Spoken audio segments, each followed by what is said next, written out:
today, a really exciting day. Sign language is set to become the 12th official language in South Africa. President Cyril Ramaphosa is expected to sign into law the South African Sign Language Bill at the Union Buildings in Pretoria later today. Now, this comes after the National Assembly of Parliament approved the amendment of Section 6 of the Constitution in order to include South African Sign Language as an official language. Now, the recognition of South African Sign Language as the 12th official language is also an important step towards the realization of the rights of persons who are deaf or hard of hearing. And South African Sign Language is a minority language used by more than 600,000 people in South Africa. And our country becomes the fourth country on the African continent to recognize sign language as an official language after Kenya, Zimbabwe and Uganda. So for some reaction to this latest development, we joined here in studio by the founder of the Wits Center for Deaf Studies, Professor Claudine Storbeck. Professor Storbeck, thanks so much for coming through. Good to have you with us. Thank you very much, Sikana. Thank you for the opportunity. So you were actually saying off air, you know, we are obviously at a very pivotal point today, but as far as sign language go, you used to be a sign language interpreter here during Madiba's time. Yes, for the Nelson Mandela's inauguration all those years ago. It was such an honor. And South African Sign Language was still so new.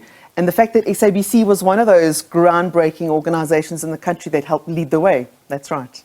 So we look at sign language, and in the South African context, and at the top of the show, I was actually engaging Fortune Madlala, one of our sign language interpreters, about the indigenous language factor as far as South African sign language goes. And she was explaining to me, you know, the grammar, the lexicon of South African sign language. How important is that in distinguishing what we have, but also incorporating that into what other countries may have as sign language? It's such a good question. There is always the assumption that sign language is related to the spoken language. So either we have 11 sign languages in the country, or are all English spoken countries using the same language? And actually it's totally unrelated to the spoken language. South African Sign Language, unique, both in Africa and in other countries around the world. And so very reflective of the South African culture, the South African community.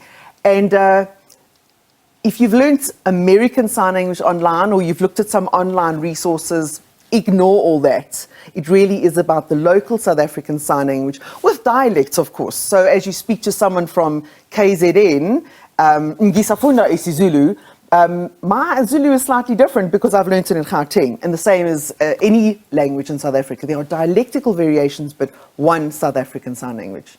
Which is very interesting because, as you say, the presumption, at least, you know, from those of us from outside the community, is always that it is related to the spoken language, as you say.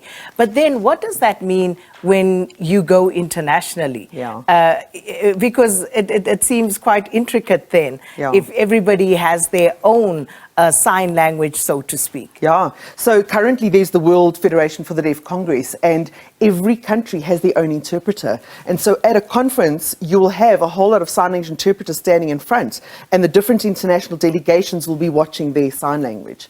And of course, you know, every language is unique, and people always think, you know, there must be one international sign language, or surely there should be, but then which culture would win? So which one would we choose? In my heart, South African Sign Language always wins, but American Sign Language is a powerful language that influences all. But in South Africa, South African Sign Language has come a really long way and has beautiful influence from all the local communities and cultures. Speaking of, so when we look at those distinct, you know, grammatical influences and the lexicon that develops from a very diverse nation, how does that work? Because now you have, I beg your pardon, not just the language, the spoken language, but also the different dialects of 11 official languages that need to be taken into consideration. Well, actually, because South African Sign Language is a visual gestural language, so it's this three-dimensional created in air, it is totally different from your chronological languages that are spoken. So subject, verb, object. South African Sign Language is an agglutinating language. So rather than say the very big, tall man, in South African Sign Language, that would be 1 or 2 signs, totally. And so we're not looking at the individual words of the different languages, but the conceptual translation. And when we don't have a sign, we will go to the local communities and go, we actually don't eat as many pineapples, for example, or pumpkins, or what is the sign for kiwi that you use? And so the beautiful thing is we're learning and gleaning from what local communities do if, as an English person, I don't use that type of communication. But we glean very little from the spoken languages in South Africa. So how easy or how difficult is it to actually come up with now this 12th official language against that backdrop? Because I once attended a PanSALB conference. Yes. And I walked out of there and I was totally flabbergasted because, there are so many nuances, so many intricacies. So how difficult is that? People always ask and they assume it's quite easy. And people want to pay really little for a South African Sign Language course. But when I started learning Zulu, it's a difficult language. And so you want to give yourself a couple of months. South African Sign Language has all the parts of language. And the facial expression is not gesture. It's not face. There is the phonetics and linguistic components on the face as well. And so very difficult to learn. But South Africans, because we're multilingual already, are very easily open to learning new languages. So it's kind of a challenge. More people need to learn this 12th official language. And excuse me, that in itself is also a challenge because, very often you look and you think, where does one start? How do you start in terms of learning sign language?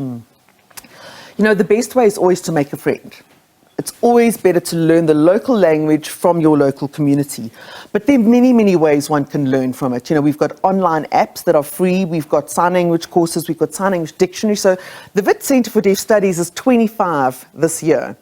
And so we've developed a whole lot of resources free of charge for the community. So just go online to the Centre for Deaf Studies at Wits. And there are free South African Sign Language resources you can download and learn. So there's no excuse.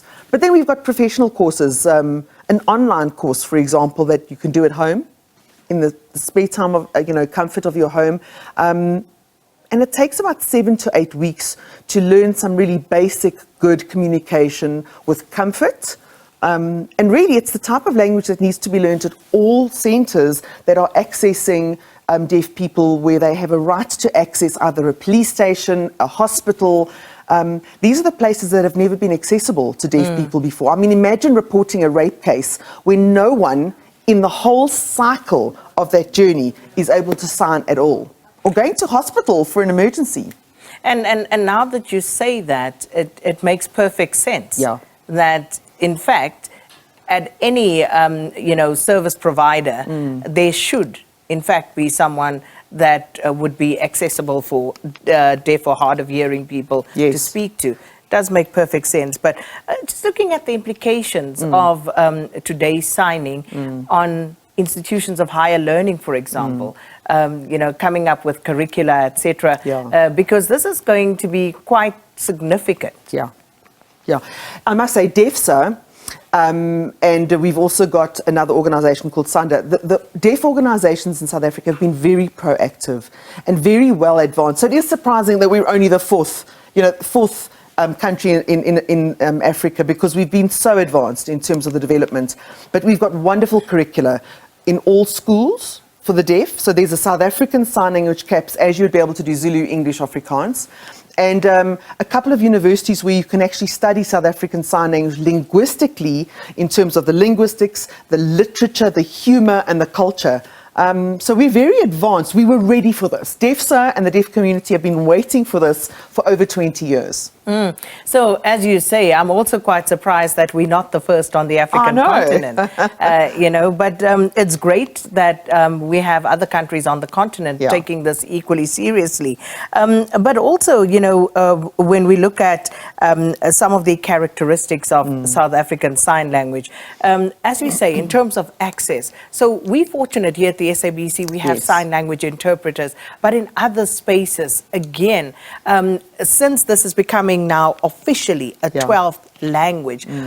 What are the implications in that regard? Because therefore it would, I would assume it means that government is therefore compelled to ensure that the language is accessible for people when they do go into different spaces. Yeah, I think the fundamental thing, first of all, was for deaf people to go, finally we've been seen as a deaf community, as a cultural and linguistic minority group.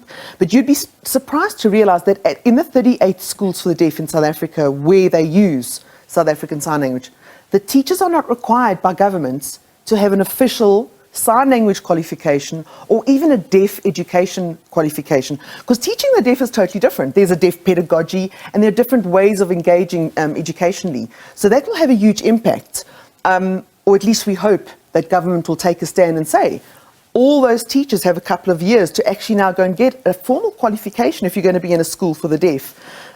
Banking institutions have never really thought about investing in the deaf clients.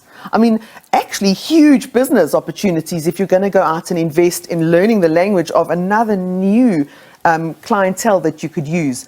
But most importantly would be organizations like the police stations, hospitals and clinics. Just being able to access your human rights if you need to go and fight at the Human Rights Commission. And then, of course, employment. There's a thing called reasonable accommodation that people have always been able to argue of, well, it's actually not reasonably accessible, so then we won't actually employ the deaf person. We'll rather employ someone else. But now reasonable accommodation won't be the easy back door for people to get out. If you're going to employ deaf people, make sure that there's access, and it doesn't need to be someone full-time. But there are professionals and experts all around that you can access for when you have a deaf person that you employ. So a big challenge for the country, but it's doable. It's like one step at a time. You raise a very important issue, Professor Storbeck, in terms of employment. Very often people with disabilities generally will bemoan the fact that, you know, they are overlooked. But then, as you say, when it comes to ticking the boxes, yes, really, when it comes to employment equity for yes, many companies, they might say it's perhaps easier to employ someone with a physical disability, yes, than it is to employ someone who's deaf or blind. Yes. Because the resources required would be totally different. Absolutely. So if you put in that wheelchair accommodating ramp and you put in a toilet that is accessible, that's expensive, but it's a once-off.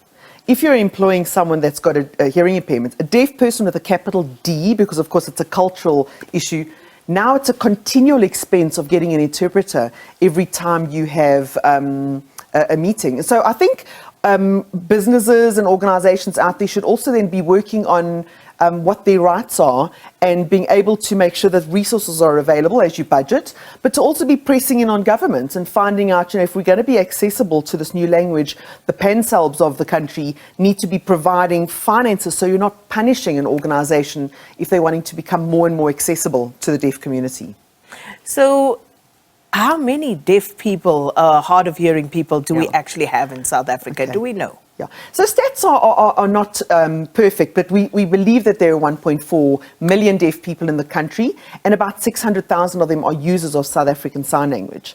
And if you're thinking of a country where we really pride ourselves in being this rainbow nation, this culturally aware, culturally accepted, this is an opportunity to really embrace a very large sector of the community. But every deaf person is also a deaf woman, a deaf man, someone who embraces the other parts of their community as well.